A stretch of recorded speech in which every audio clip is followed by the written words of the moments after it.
Hello बच्चों, आज हम लोग क्लास 11th का ऑर्गेनिक केमिस्ट्री का हाइड्रोकार्बन टॉपिक में एक नया टॉपिक शुरू करने जा रहे हैं। एक नई चीज पढ़ने जा रहे हैं जिसका नाम है फंक्शनल ग्रुप। क्लास 10th में भी आप लोगों ने पढ़ा होगा, पर इसको मैं दोबारा से रिपीट कर रहा हूँ और इसको अच्छे से समझने के लिए देखते जाइए। तो ऑर्गेनिक केमिस्ट्री क्या है? ऑर्गेनिक केमिस्ट्री यानी कि कार्बनिक रसायन, कार्बन से बने हुए जितने भी कंपाउंड होंगे उन्हें हम कार्बनिक केमिस्ट्री यानी कि ऑर्गेनिक केमिस्ट्री में पढ़ते हैं। ऑर्गेनिक केमिस्ट्री में किन कंपाउंड्स को पढ़ते हैं? कार्बन से बने हुए कंपाउंड्स को पढ़ते हैं। उसी प्रकार सबसे पहले हम पढ़ते हैं हाइड्रोकार्बन। हाइड्रोकार्बन क्या है? हाइड्रोजन और कार्बन। हाइड्रोजन और कार्बन को हम लोग अलग अलग रूप से, अलग अलग तरीके से, सिस्टमाइज्ड ढंग से अगर इन्हें रखते जाए और इनके बीच में जो बॉन्डिंग होती है, कोवेलेंट बॉन्डिंग, ठीक है, कोवेलेंट बॉन्डिंग होती है, उन बॉन्डिंग्स को चेंज करके, हाइड्रोजन की पोजीशंस को चेंज करके, नंबर ऑफ कार्बन्स को चेंज करके, ठीक है, number of carbon 2, 3, 4, 5, 6, 7, 8 n number of times, कितने भी कार्बन्स को लिया जा सकता है, n number of times hydrogen को लिया जा सकता है। इनकी बॉन्डिंग्स को चेंज करके, single bonding, double bond, triple bond, इस तरीके से लगा के हम लोग n number of times organic compounds को या हाइड्रोकार्बन्स को बना सकते हैं। और वो सभी के सभी इस दुनिया में कहीं ना कहीं होंगे। जैसा कि इनऑर्गेनिक केमिस्ट्री में हम लोग पढ़ते हैं, इनऑर्गेनिक केमिस्ट्री में देखते हैं कि जितना पीरियोडिक टेबल है सिर्फ उतने ही एलिमेंट प्रेजेंट है और उनसे बने हुए कंपाउंड जो भी हैं वो गिनती के हैं। 118 एलिमेंट हैं, 120 एलिमेंट जो भी हैं, ठीक है, उतने ही हैं। 108 हैं, 10 हैं। तो पीरियोडिक टेबल में जितने भी एलिमेंट्स हैं हम उनके बारे में पढ़ते हैं। पर ऑर्गेनिक केमिस्ट्री में हम लोग क्या देखते हैं, या हाइड्रोकार्बन्स में हम लोग क्या देखते हैं कि यहाँ पर तो कार्बन, नंबर ऑफ कार्बन्स बढ़ते जाएंगे, नंबर ऑफ कंपाउंड्स बढ़ता जाएगा, 1, 2, 3, 4, 5 जितना बढ़ाते जाएंगे उतनी टाइम्स ये चेंज होता जाएगा। तो हाइड्रोकार्बन्स, कार्बन और हाइड्रोजन के मिल के बनने वाले, क्या होता है हाइड्रोकार्बन? हाइड्रोजन और कार्बन से मिलकर बनने वाले कंपाउंड्स हाइड्रोकार्बन कंपाउंड्स कहलाते हैं। सबसे simplest carbon compound, hydrocarbon compound क्या है? मीथेन। उसी में क्या है? Single hydrogen, single carbon, 4 hydrogen जुड़ गए इसके साथ,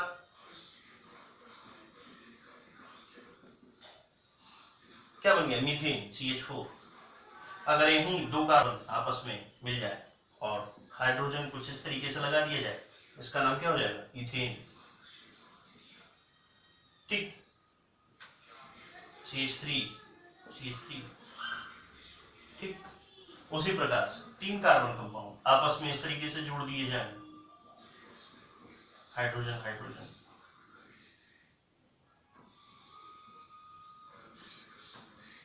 इस तरीके से जोड़ दिए जाए तो इसका नाम कुछ और हो जाएगा, जो कि आप जानते हैं कार्बन की नंबर ऑफ कार्बन 3, क्या हो जाएगा? प्रोपेन। तो आप लोग देख रहे हैं नंबर ऑफ कार्बन कंपाउंड्स को हम बढ़ाते जा रहे हैं, हाइड्रोजन बढ़ाते जा रहे हैं, तो ग्रुप भी चेंज होता जा रहा है, यानी ऑर्गेनिक कंपाउंड हमारा चेंज होता जा रहा है, ठीक है ना। तो बच्चों ये होता है हाइड्रोकार्बन, ठीक। अब हम बात करते हैं फंक्शनल ग्रुप। फंक्शनल ग्रुप क्या होते हैं? फंक्शनल ग्रुप ऐसे ग्रुप्स जब वो किसी हाइड्रोकार्बन से जुड़ जाते हैं तो उस पूरे हाइड्रोकार्बन या उस पूरे नंबर ऑफ एटम्स, उस नंबर ऑफ मॉलिक्यूल्स, उस नंबर ऑफ कंपाउंड्स को क्या करते हैं, उनके प्रॉपर्टीज को एक जैसा बना देते हैं। फंक्शनल ग्रुप को अगर हम कहें तो क्या होता है? तो फंक्शनल ग्रुप होता है कि एक ही जैसे प्रॉपर्टीज वाले कंपाउंड्स, ठीक है, किसी एक फंक्शनल ग्रुप के लगने के बाद जो हाइड्रोकार्बन्स हैं उनकी प्रॉपर्टीज एक जैसी हो जाती है। तो वो जो कंपाउंड्स हैं, वो जो ग्रुप्स हैं, उन्हें हम क्या कहते हैं? Functional groups.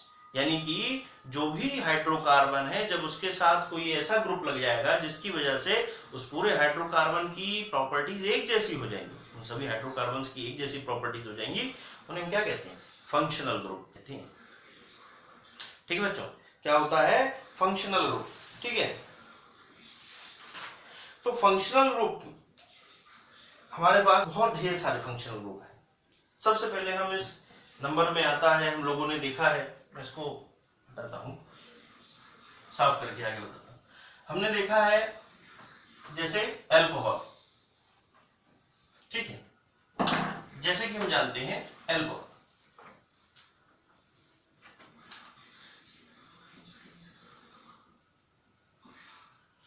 एल्कोहल इसका सिंबल क्या है? इसका सिंबल है OH।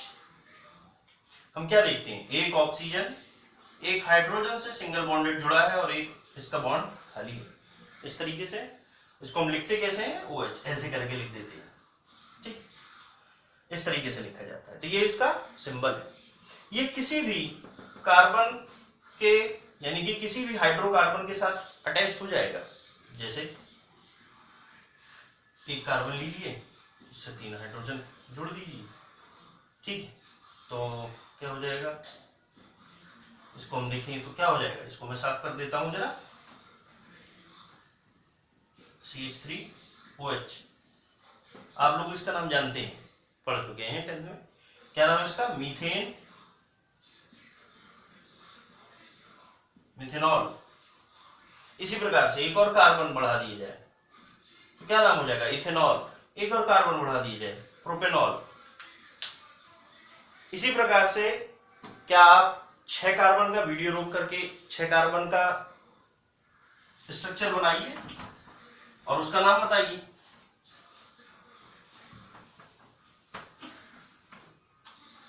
इस तरीके से आप 6 कार्बन का स्ट्रक्चर बनाइए।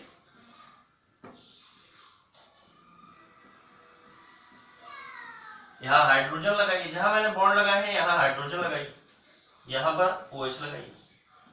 इसका नाम बताइए। ये हाइड्रोजन है, आपने हाइड्रोजन बना लीजिए।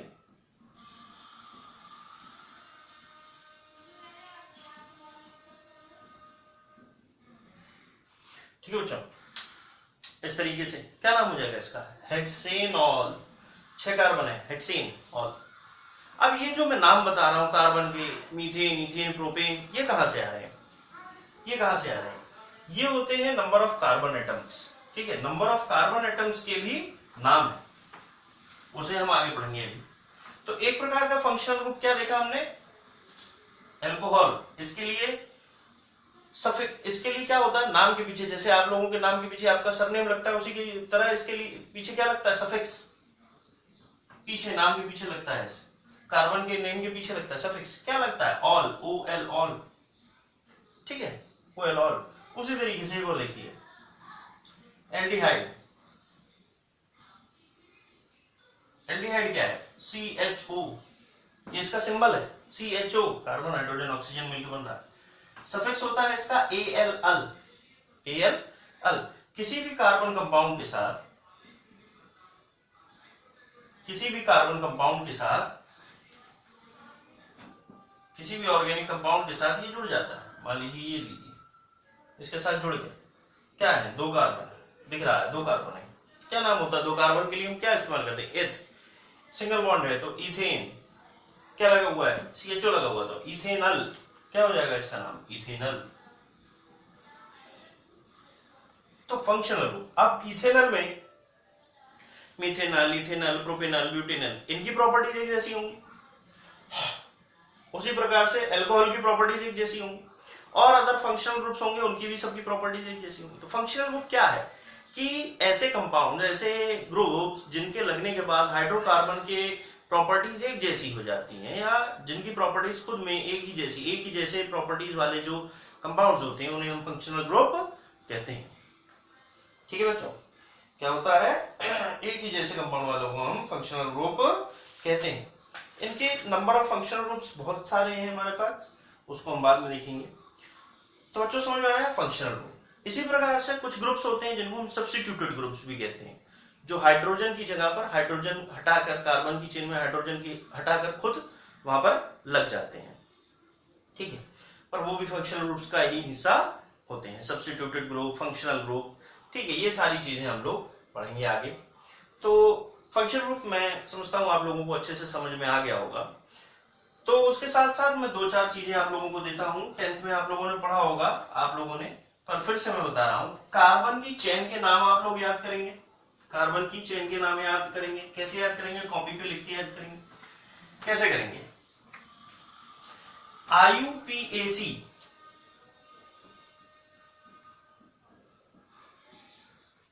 International union of pure and applied chemistry. फिर से सुनिए, international union of pure and applied chemistry पढ़ने के लिए आप लोगों को कई चीजें याद होनी चाहिए। क्या याद होना चाहिए? सबसे पहले कार्बन चेनों के नाम, कार्बन के चेन के नाम, नेम ऑफ कार्बन चेन्स। तो क्या होता है, एक कार्बन, फिर इसी तरीके से 2 कार्बन, इसी तरीके से 3 कार्बन, इसी तरीके से 4 कार्बन, इसी तरीके से 5 कार्बन। ठीक है, आप लोग 10 तक कार्बन के लिए पूरा याद करेंगे। क्या होता है, जिन लोग नहीं जानते उनको मैं बता देता हूं। जैसे सिंगल कार्बन है, उसके लिए क्या नाम लगता है, मेथ, METH।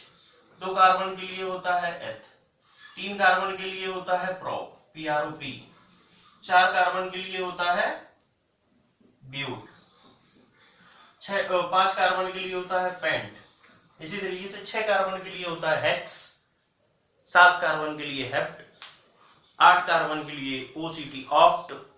ठीक है, और 9 कार्बन के लिए, 9 कार्बन के लिए नॉन, 10 कार्बन के लिए डेक।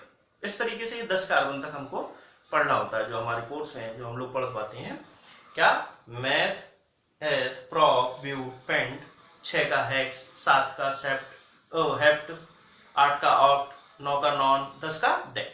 तो हम लोग इस तरीके से ये पढ़ते हैं। तो सबसे पहले आप लोगों को कार्बन चेनों के नाम याद होने चाहिए। अच्छा, एक चीज और जानिए, जब कार्बन और कार्बन के बीच में सिंगल बॉन्ड होता है, जब कार्बन और कार्बन के बीच में सिंगल बॉन्ड हो, कार्बन और कार्बन के बीच में डबल बॉन्ड हो, कार्बन और कार्बन के बीच में ट्रिपल बॉन्ड। ठीक बच्चों, कार्बन कार्बन के बीच में सिंगल बॉन्ड, डबल बॉन्ड और triple bond.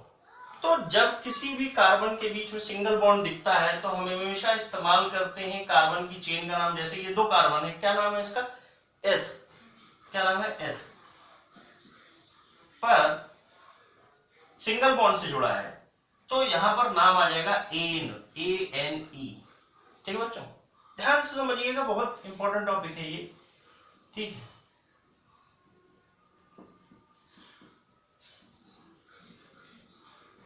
CH3 single bond, CH3 single bonded है। ठीक है, इसको दिखा देता हूं मैं आगे। क्या हो जाएगा, CH3 सिंगल बॉन्ड, CH3 इस तरीके से हो जाएगा। 2 कार्बन है, एथ सिंगल बॉन्ड से जुड़ा है, कार्बन और कार्बन सिंगल बॉन्ड से जुड़ा है, सिर्फ कार्बन और कार्बन सिंगल बॉन्ड से जुड़ा है, इसलिए क्या है, एन। समझ में क्या? उसी प्रकार कार्बन और कार्बन के बीच कितने बॉन्ड है, 2 बॉन्ड। कितने खाली रह गए इधर, ये हाइड्रोजन, ये हाइड्रोजन, यानी कि CH2 डबल बॉन्ड CH2, या ऐसे भी आप कर सकते हैं, ऐसे भी कर सकते हैं। कितने कार्बन है, 2, क्या नाम है, एथ। पर डबल बॉन्ड कार्बन और कार्बन के बीच में डबल बॉन्ड होने की वजह से एन नहीं आएगा, अब क्या आ जाएगा, ईन, एथ ईन, ENE, क्या आ जाएगा, ईन। उसी प्रकार 3 तो 3 इसके बीच में रह गया, एक एक खाली रह जाएगा, एक एक हाइड्रोजन लग जाएगा, यानी कि CH ट्रिपल बॉन्ड CH। क्या नाम होगा, अभी भी 2 कार्बन है, क्या नाम होगा, एथ। पर पीछे ये चेंज हो जाएगा, क्या नाम हो जाएगा, एथ आइन, एथ आइन। समझ रहे हो बच्चों? तो एक प्रकार का ग्रुप ये भी है जिसे हम एल्केन कहते हैं, एक प्रकार का ग्रुप ये भी है जिसको हम एन लगने वाले ग्रुप को हम क्या कहते हैं, एल्केन। ईन लगने वाले ग्रुप को हम क्या कहते हैं, एल्कीन। और ये वाले ग्रुप को हम क्या कहते हैं, एल्काइन। ठीक है बच्चों, एल्केन, एल्कीन, एल्काइन बहुत डिटेल्ड में हम अगले 2-3 दिन बाद, 4-5 दिन बाद हम इसको पढ़ेंगे। पहले ये सारी चीजें आप लोगों को आनी चाहिए। सिंगल सिंगल बॉन्ड होगा, ईन लगेगा, डबल बॉन्ड होगा, कार्बन कार्बन के बीच में ईन लगेगा, ट्रिपल बॉन्ड होगा तो आइन, YNE, आइन लगेगा। कोई भी बच्चा इसको पढ़ सकता है, 10th वाले भी बच्चे इसको जान सकते हैं, 10th वाले भी, 11th वाले भी पढ़ सकते हैं और 12th वाले भी पढ़ सकते हैं, क्योंकि 12th में भी IUPAC के कुछ आता है, IUPAC पूछा जाता है पेपर में, तो आप इसको भी पढ़ सकते हैं, रिवाइज कर सकते हैं, कोई दिक्कत नहीं है, सबके लिए है। ठीक है बच्चों, तो देखिए एन इन आइन, ठीक, ये हो गया हमारा किस पे आधारित, जब किस पे बेस्ड हो गया, जब कार्बन और कार्बन के बीच में बॉन्ड्स क्या हो, सिंगल हो, डबल हो, ट्रिपल हो, नंबर ऑफ बॉन्ड्स के आधार पर ये 3 टाइप का होता है। ठीक है, चलिए आगे देखते हैं। आगे हमने क्या बताया कि एल्कोहल ग्रुप है, एल्डिहाइड ग्रुप है, ये सारे ग्रुप हैं। तो कल के वीडियो में मैं क्या करूंगा, आप लोगों को यहाँ पर ग्रुप्स लिखता जाऊंगा, उनके नाम लिख दूंगा, वो आपको याद करने हैं। ठीक है, 11th में नंबर ऑफ ग्रुप्स हमने उधर एल्डिहाइड, एल्कोहल, कीटोन, कार्बोक्सिलिक, ये 4-5 ग्रुप पढ़े थे, यहाँ पर थोड़े से ज्यादा है, और सब्स्टिट्यूटेड ग्रुप भी हैं, क्लोरोफ्लोरोकार्बन, क्लोरोफ्लोरो भी आएगा, क्लोरीन, फ्लोरीन, ब्रोमीन, आयोडीन, ये सब भी आ जाएंगे, तो और भी चीजें हैं तो आती जाएंगी। तो आज के लिए इतना ही, आप लोग थोड़ा सा रिवाइज कीजिए एक बार पूरा पीछे का, और फिर कल मिलते हैं। ठीक है बच्चों, तो आज के लिए इतना ही, थैंक यू, अगले वीडियो को ध्यान से देखिएगा।